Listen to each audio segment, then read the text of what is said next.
Okay, I decided with my lack of successful groundhog hunting, last few times I went out I actually hit a few more in the head, didn't recover one. With my Wildcat in 25, decided to take my Condor out, which is in 22 caliber. I initially bought it about a year or so ago when I got back in air rifle hunting, and really sort of picked the wrong rifle in that single shot. It's very long, hard to carry through the brush, and wish I went with something else like the Wildcat to start with. But I did last year kill 2 groundhogs with this, one at 40 and one at 35, and they dropped right in place. So I was thinking I would try this on groundhogs.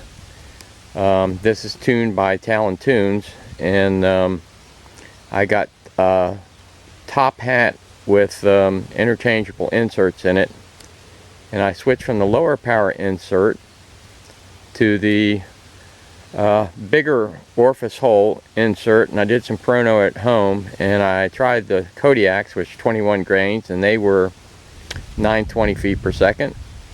I tried the JSB, the heavier ones that are 25 grains, and they were 880 feet per second. And I tried the JSB 18s, which is what I shot the groundhogs last year with, and they were 960 feet per second. And it's surprising the results I got on target. We'll go out to the target and see what we got. Okay, I got this target set up 50 yards, and I got a Hawk Vantage 4-12 scope on it. According to literature, 10x is the mil dot setting. So I set this chart up here and made sure the crosshairs between the mil dot spacing was 50 yards, and it is. But anyway, back to the target. Initially, these circle shots, these were the first 2 with the JSB 25 grain, and that was encouraging because 2 went right next to each other. And then I started trying to click on target, got it somewhere on target, and it was throwing pellets everywhere. I went over here, got 2 close, 1 there, and then 2 others, I don't know where they went, maybe 1 down here. Then I went with the Kodiaks, and they were hitting way low down here, so I aimed up higher, and there's one of them, there's one of them, there's one of them. They didn't shoot worth a damn. Of course, I was wanting heavier pellets to go on groundhogs, thinking the more power and the heavier pellets, more penetration. And I went back to JSBs, which I killed a couple last year, and there's the first group, and that's pushing 1 inch. And there's the last group of 5, and that's pushing 1 inch. And I don't know why these heavier pellets didn't shoot well, but the JSBs did. And since I did have some success last year shooting them and killing a couple groundhogs, I guess I'm gonna have to go with these, because these are the most accurate ones. These other ones are too unpredictable. Need to clean my barrel again, because I had a problem last year when I used lube pellets, and they got a little, they wouldn't shoot. So, but proof's in the pudding there with the JSB 18s, with holding a nice uniform group. So I'm gonna do some more chrono work and get another BC calculation on this, and fine-tune this and see if I can be any more successful shooting groundhogs. Just to show you what I'm talking about for the top hat, this sits on top of the bottle, and that's what the hammer hits. And inside there is a fitting that's interchangeable. You can screw in and screw out different diameters of the orifice size for different speeds of the pellet. So you just take that out with an Allen screw. And I'll get the other one I got just to show you. And there's one of the inserts. See, it's got a hole there, and an Allen wrench hole on the other side to take it in and out. So it's fairly easy. And this was a smaller diameter hole, so I got slightly lower velocities.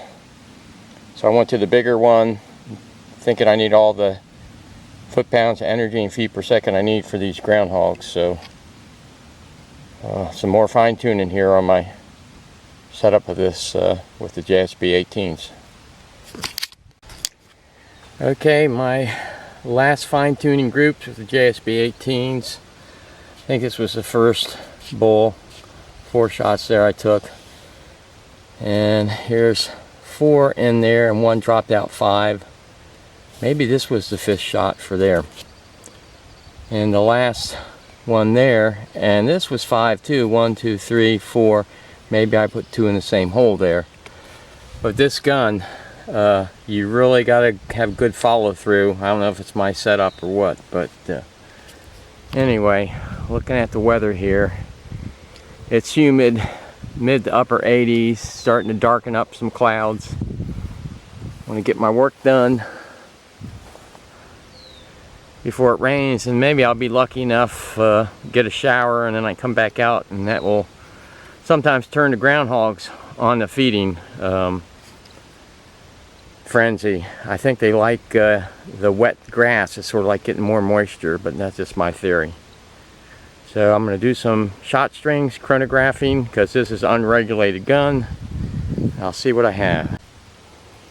Okay, I'm just doing my chrono test. Here's the the beta model Chronie I've had for, gosh, 15 years or more, but I might update it to the Caldwell. But filled my gun up to 3,000 psi and started firing rounds off. Started off a high of 385, 380 for the first 7, then in the mid 70s to about 12, dropping, shot 24, 949, then as you can see going down about 933 at the end, where it really starts dropping off at about 2200 psi. So I got to determine what my sweet spot's going to be. I wish I had noted what the psi was in this level, but I'll fill it up again and shoot 10 or so and see when I get to the range I'm looking for. Okay, it appears that 3,000 fill on my air tank versus this gauge looks more like about 2,900, 2,950. That's a starting place. Okay, my last groups and fine-tuning the gun.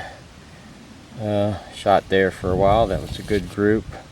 Got over here, the wind sort of picked up, or maybe my air supply started going down, I don't know, but I fine-tuned it around. Last couple shots were right there, and I clicked down 1, so I'm calling it good. Does not shoot as good as my Wildcat, which will hold 1/2 inch at 50, but hopefully that's good enough actually to take out a groundhog, so we'll see.